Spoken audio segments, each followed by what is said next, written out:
Welcome Welcome to to Shade Shade and the in the City. City. I am your girl, Treese. It's Nels. And today, y'all, we are jumping into our review of Married at First Sight, Season 16, Episode 17. I paused on that because that's how long we've been here, y'all. We're on Episode 17. Soon we're going to be on episode 35. I'm sorry. Anyway, so we are at the Gaitlinburg Getaway is the name of this episode. Please, Shade Squad. And I want to say in advance, because I usually say it at the end of the video, but I'm going to probably say it at the beginning and the end. Thank you guys so much for liking and subscribing. We see it. We appreciate it. And if you have not already, please make sure that you hit that like button. And you hit that subscribe button. And y'all, let's jump into it because we got some shit to say. And let's get shady, y'all. And I need to refill my glass, but And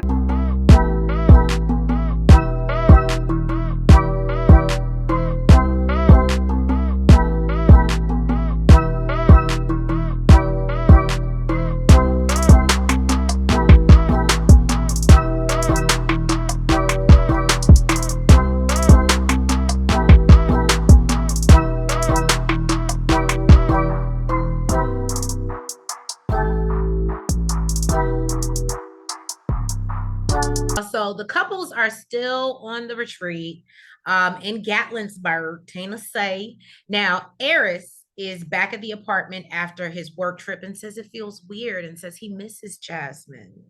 and Duchess. What'd you say? And Duchess. And Jasmine is also ready for Eris to come back, and everyone is still tired from the 80s party the night before. Now, Chris, Nicole, and Kirsten and Shaq, they go to like an old time photo studio, which is really cute because I remember when me, Nels, my cousin did this. Is really cute. And Shaq asks how things are going between Nicole and Chris, and he thinks they're going great. Shaq lets him know that he thinks that all the couples kind of look up to the two of them because everything looks so perfect between the two of them, but admits they don't know what's going on behind closed doors. Now, Nicole is talking to Kirsten about how her and Chris discussed the housing situation. And Nicole says Chris wants to wait, and Chris knows that her issue is not wanting to live separately since they're married now. Now, Nicole asked Kirsten, have her and Shaq discuss the future at all? And Kirsten's like, no, girl, she's like, and Nicole's like, that makes me nervous. So Shaq tells Chris that they just need to get on the same page while Kirsten is saying they don't know if they're going to stay married or get a divorce. They are not on the same page. She feels they need more of a connection right now. And Shaq says that Kirsten likes to keep him up at night to talk so she can learn more about him. And he eventually had to tell her that he's taking his ass to bed. And Nicole warns that communication might be something constant in her marriage. So Chris is hopeful that Kirsten and Shaq can basically get their shit together because he feels, they're right there. They just need to figure it out.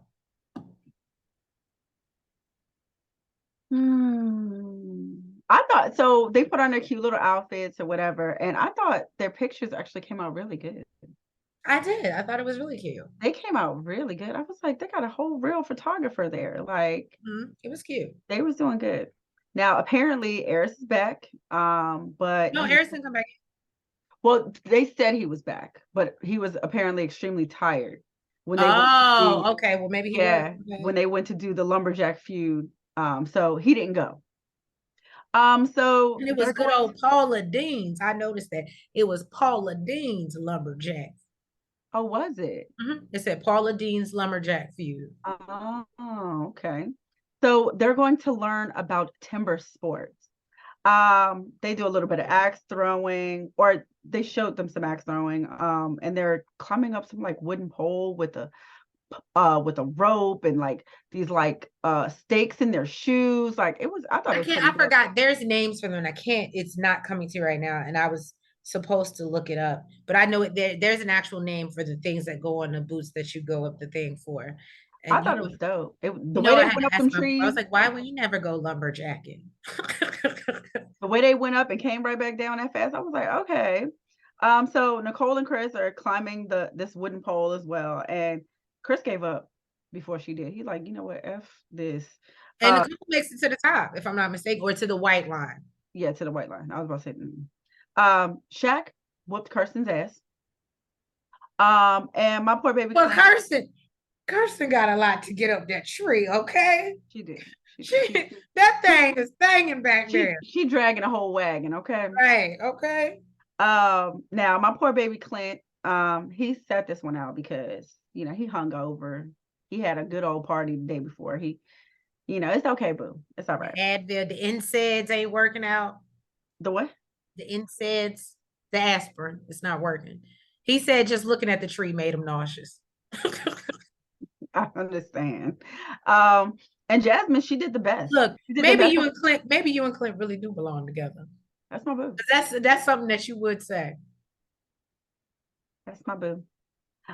Jasmine, she did the best out of everybody. She went past the white line. She said, you know what? I just saw the white line and I just thought to just keep on going. So I kept running. And she wished Eris was there to see. It said it might have turned his ass on. She was looking real good. That thing was hanging in the harness. So they're discussing the kind words that, Eris was saying to describe her last night. Jasmine feels like the fact that, he got a woman like that should basically be enough to turn him on. Like, hello, you recognize all of this? Why you ain't feeling me though? So Jasmine says that they still got a long way to go right now. And really it's just kind words. He got to put a lot of that action into play. Now, Shaq says that's where him and Kirsten are. Like, even with the whole her coming to Memphis thing, it was cool and they passed it, but he told her that he felt like how he felt about it, and she was like, okay, I'm gonna put on my calendar, I'm gonna make sure. And he wants her to do it. He wants her to go. Or let me properly. He wants her to want to go. He wants her to want to go. Yes, but you can't make somebody want something that they don't want to do. Just accept the support, whether she right. wants. That's whether she wants. Why can't he just? That's the thing that bothers me with Shaq is that's like, and sometimes I do turn it down, but that's like when my boo was like, I want to go to Home Depot. And unless I have something to go to Home Depot for, I really don't want to go. Why are we going? But do I go sometimes to appease him? Because I know he just wants me to go and wants to show me a carpet or something that he wants to change in the house, or what do you think about this? Fine, go. But I don't really want to go. And thank God he does. Thank God he doesn't watch these reviews, but still. And you or him can't change that. That's just how you feel. That's just how I feel. You can't do shit about it. Yeah, I don't know. He's doing the most. So Chris is talking to Kirsten about what Shaq told him. And how they're on different pages. So she said she feels like they're on different pages at times, and how he wants her to want to be there as well. Kirsten says that she feels like once they grow, that she'll get there, that she'll be at a place. She feels like if they grow emotionally is what I got from that, because what she said didn't really make sense. See, I had that in my next section. I don't know what this other section was supposed to say. Okay, so yeah, basically it's more if once he gets me there emotionally, I feel as if I know she said when she then I'll want to be there with him. When she feels more secure in this, right. it'll come natural for her. Shaq feels like there's such a small amount of time to make such a huge decision, and the pressure is on. Jasmine tells him there's no way he's going to have every answer to every question by decision day, so he shouldn't wait on his decision. And you're always going to have roadblocks in your marriage, and basically if you're at a place where you feel like it's a possibility, you should keep on pushing for it. I said, is that where you at? That's where you at, boo? That's how you feeling? Mm-hmm. Now Shaq says that they're working towards changing their current narrative, where there's a struggle every day. He also said they want to enjoy each other and become each other's biggest supporter. Now, Nicole shares that her and Chris are already making decisions past decision day, and they feel that they're in a love bubble. Nobody asked you. But wants to figure out what the relationship looks like after decision day. I think that's only you. I think Chris is living in the moment. And we over here talking about real problems. You talking about your little minute problem. Girl, go somewhere with this. Right. So Chris admits that he's a little bit obviously more laid back than Nicole, but feels like he's gotten Nicole to a point where they can discuss things and move forward versus harping on things.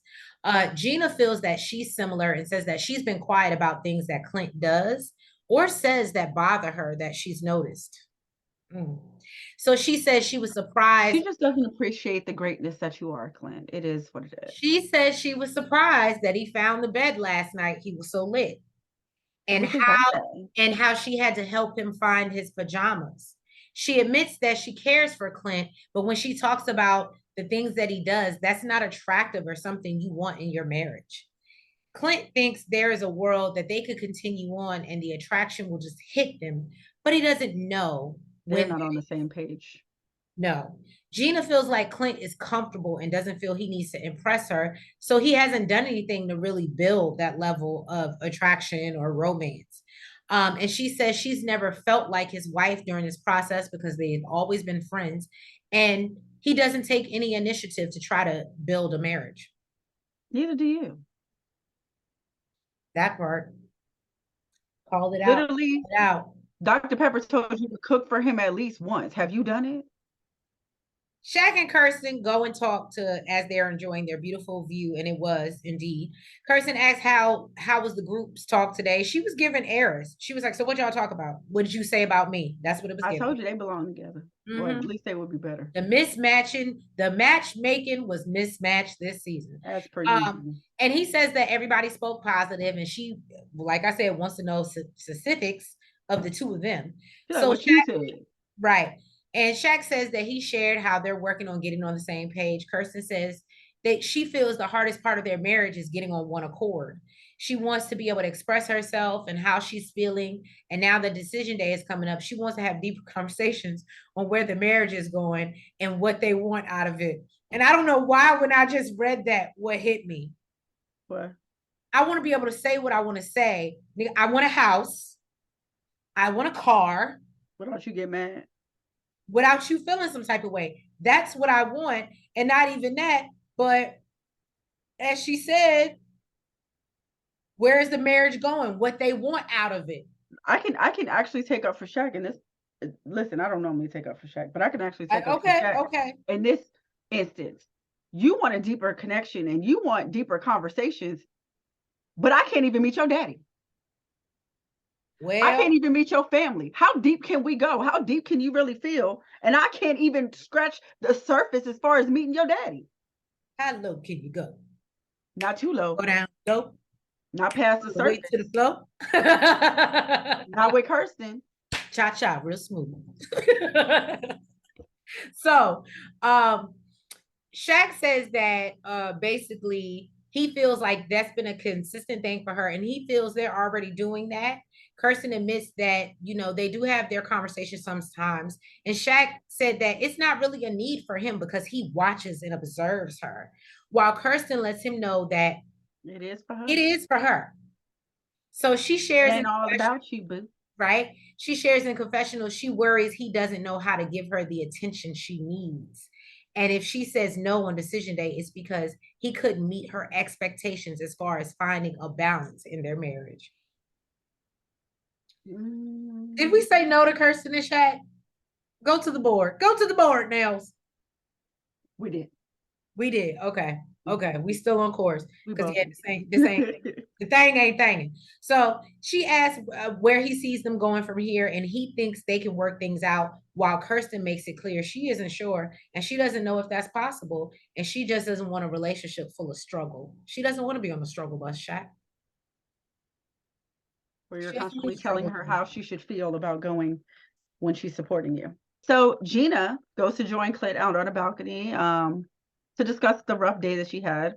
One of her younger girls. I thought this was so sweet. Because he is.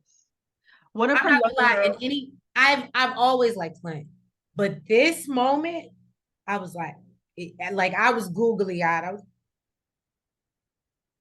I was in it. I was in it. Clint had me, and I know you're gonna have something to say about it, J-Dub.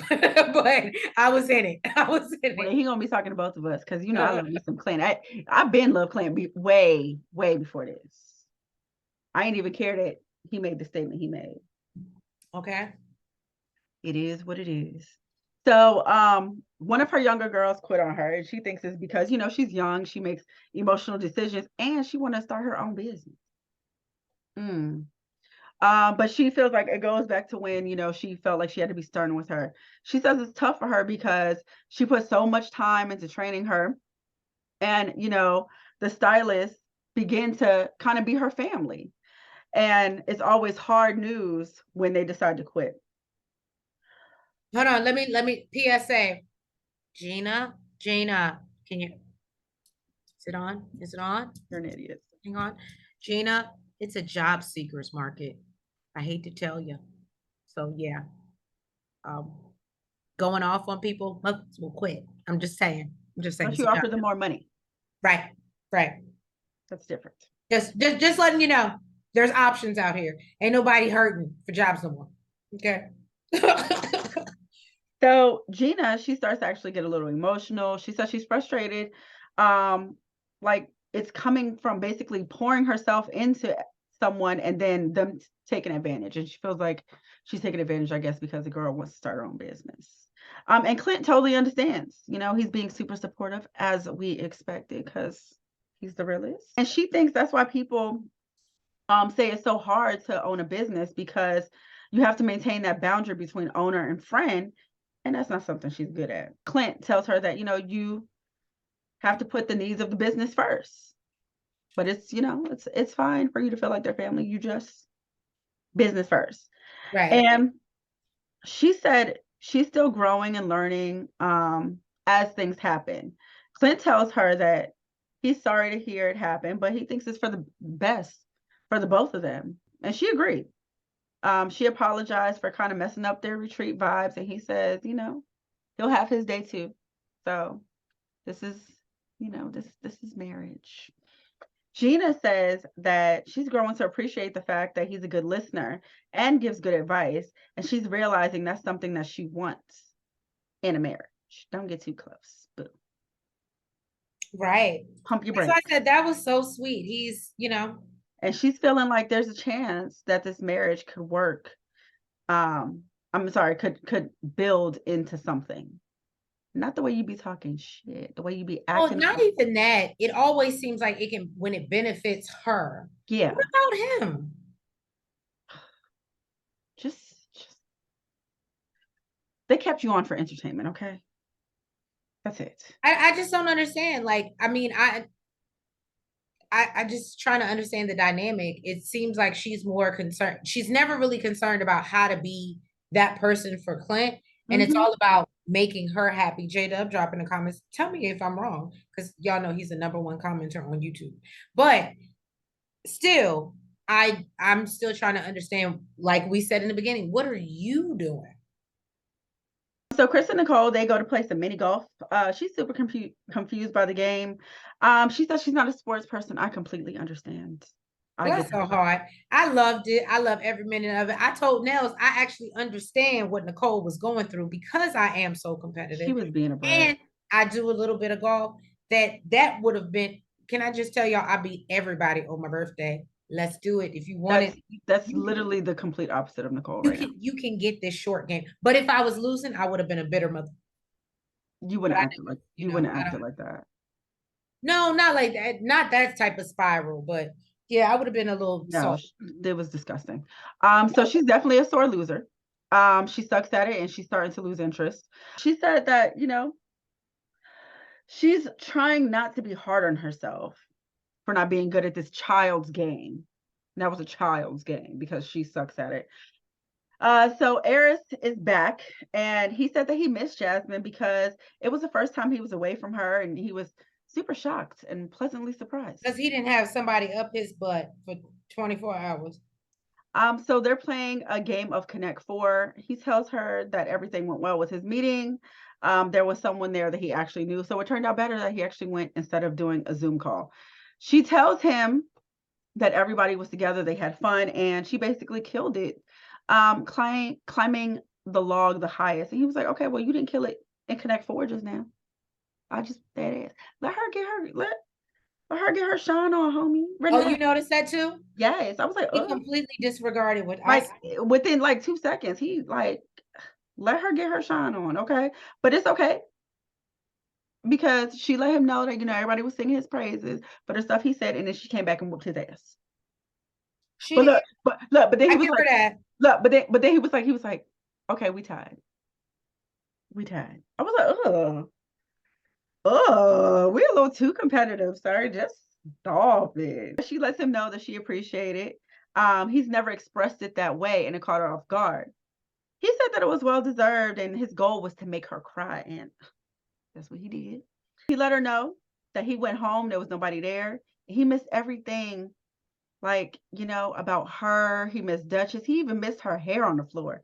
She was like, what? You missed my hair on the floor. Why the hell? He was like, it's just the little things. I said, Jesus, girl, why you be throwing your hair on the floor down? Or oh, maybe she means like pieces of hair. Maybe not like her Like, whole yeah, entire like tracks or wig she's or definitely something. wearing bundles. She's But okay, so initially I thought he meant like her wig or like pieces of track or something. But maybe he means just like long strips of hair or something. yeah. And I don't know if you mentioned this, he kept in touch with her the whole time.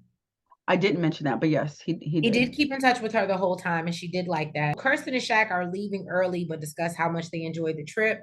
Shaq has to get back for work, but appreciates her leaving early with him without him having to ask her. The problem that I had with this scene is that he made it seem like this is the first time she did it. Why are we forgetting Jamaica? That If part, I was her, Jamaica would constantly come back up. Every time you throw in my face that I'm not doing it willingly, sir, why are you forgetting Jamaica? because then it would be like, so you didn't want to. No, I didn't even know you. No, I didn't. It's I that wanted to go part. to Jamaica. Woo. And you bought my flight without me even meeting you. You just assume, oh, you're my wife, so you're going.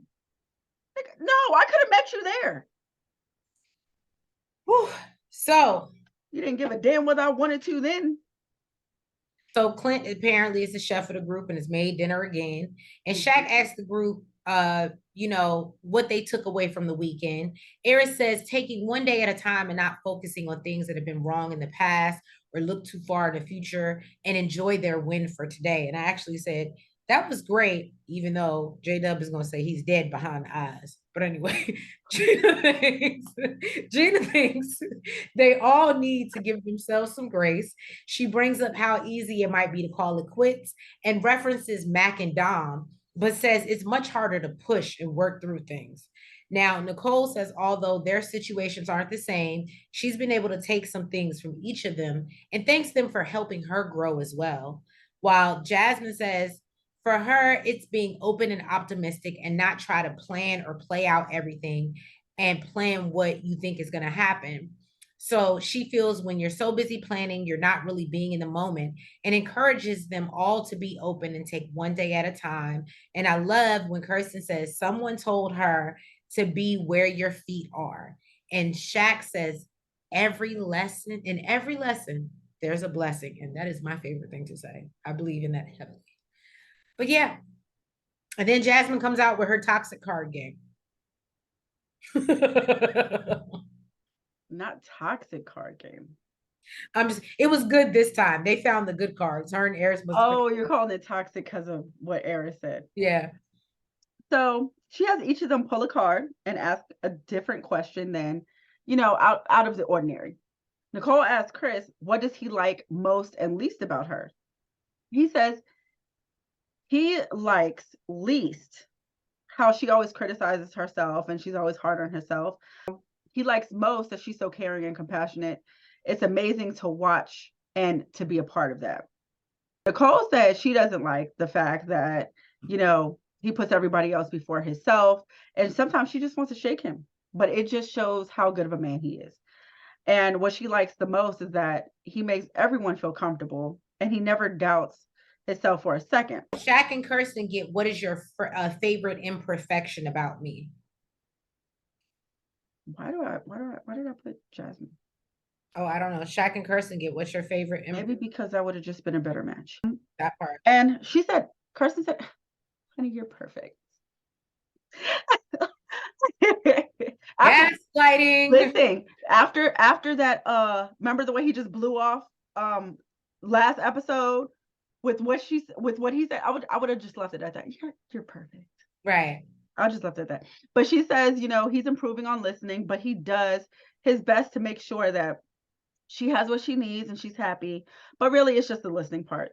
And for him, he said when they began this journey, they would have, these conversations, and she would feel like it was just too much pressure, and kind of steer away from the conversation. But she's getting better with having these conversations. Eris, yes, said, "What do you think the hardest thing for me right now?" Yeah, what do you think is the hardest thing for me right now?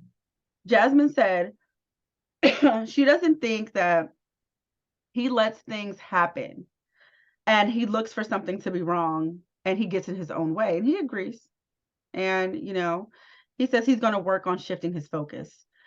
He says for her it's speaking up, which we constantly hear, and he does feel like she's getting better at it, but she still holds things in instead of saying it. Clint asks, when do I hurt you?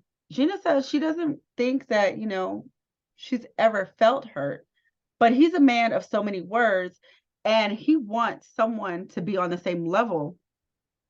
And it's not hurtful, but she noticed that when he speaks, she wants him to speak with the goal of her understanding and him not the goal of him explaining.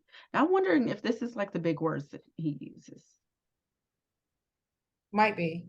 Clint says that Gina is on her phone all the damn time and understands why he feels, and she understands why he feels that way and says she'll work on it. And then Kirsten and Shaq head back to Nashville. Now everybody is getting in the hot tub with some champagne. This is my type of party. Okay. Although Clint Boo starts wasting it and spraying every goddamn body. That's not what he don't want no more. He had enough the night before from the 80s. That don't mean nobody else do. Don't do that. Now he asked him what's the craziest place they ever had sex.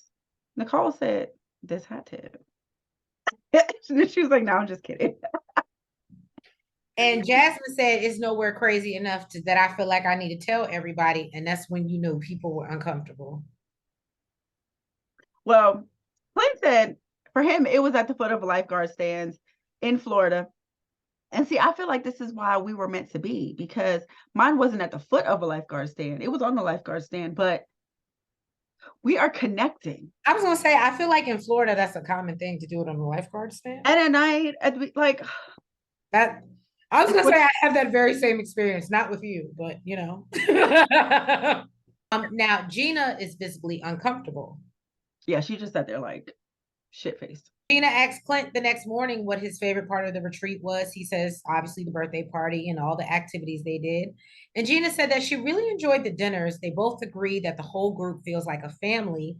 And he says he feels rejuvenated and feels like he and Gina have grown closer and feels encouraged and is hoping for a successful relationship.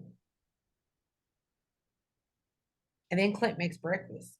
Now, Nicole brings up the living situation and wants Chris to promise to solidify a plan of what they're doing after decision day. Chris feels they've already talked about this, and Nicole said she clearly get annoyed. What happened? This was my first time seeing him get annoyed. Right. So basically, Chris points out to her that has been time, like that's been a plan the whole time, and basically, this is the first time, as Nell says, we see Chris really get annoyed with her. And she's like, oh, so that's a yes then, right? Like, right, just right. I think she even said, like, just a yes. So then she says she wants to be silly. And I was like, bad timing. Right after bad this. Timing. Right after this, I said, Nicole, you just annoyed the out of him. Then she decides she wants to be silly and go to breakfast in costume. Chris looks very unamused and asks her, what is the point of this? That was the first time I ever saw a different side of Chris. And Nicole says, I just want to be silly. And he's like, but what's the point? I, ¿Qué pasó? Basically to make you happy. So he reluctantly agrees, and they show up to breakfast in their dinosaur He costumes. makes it known this was not my idea, it was hers. And Nicole tells them this to remember this is what love looks like. And Chris says he feels like an idiot. So they're all sitting around on the balcony for breakfast. I thought it looked really pretty. They thank Clint for the breakfast. He says he thought it was a great idea to carb load before they take that long drive home. He's just funny to me. I just love Clint. Whatever. So Clint says decision day is right around the corner, and he would like to hear from everyone. What do they need from their significant other come D-Day? Eris says, he just needs Jasmine to speak up more and continue to be the best version of herself. Jasmine says she needs for him to keep creating a safe space for her to speak up and for them to continue to grow in their connection and intimacy. For her not to question things anymore and no more dinosaur outfits. She was like, duly noted. Nicole says that she needs for him to continue to be him and let her continue to be her and work together to figure out post decision day. She's still on that. She's like, I'm not letting that go. Gina says that she needs to step up, that they need to step up in communication with Clint, which Clint is already doing. And just cherish the moments that they're spending together and look for signs that connection is building and sustainable. Clint says for her to continue to be open-minded and vocalizing any issues that arise and solve them as a couple, which she's definitely not doing because it doesn't come up until they're in front of the experts.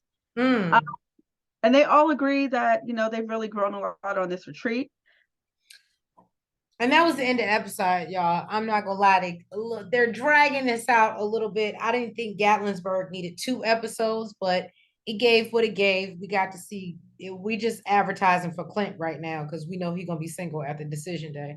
So he can cook. He has decent humor if you don't mind a little, idiosyncrasies. And yeah. And Gina's gonna be at the salon. Worried about her stylist. That's what it gives. If you haven't already, Shade Squad, please he'll be on a boat. What'd you say? He'll be on a boat. And I'll be on it with you. So if you haven't already, Shade Squad, please make sure that you've hit that like button. You comment. You subscribe.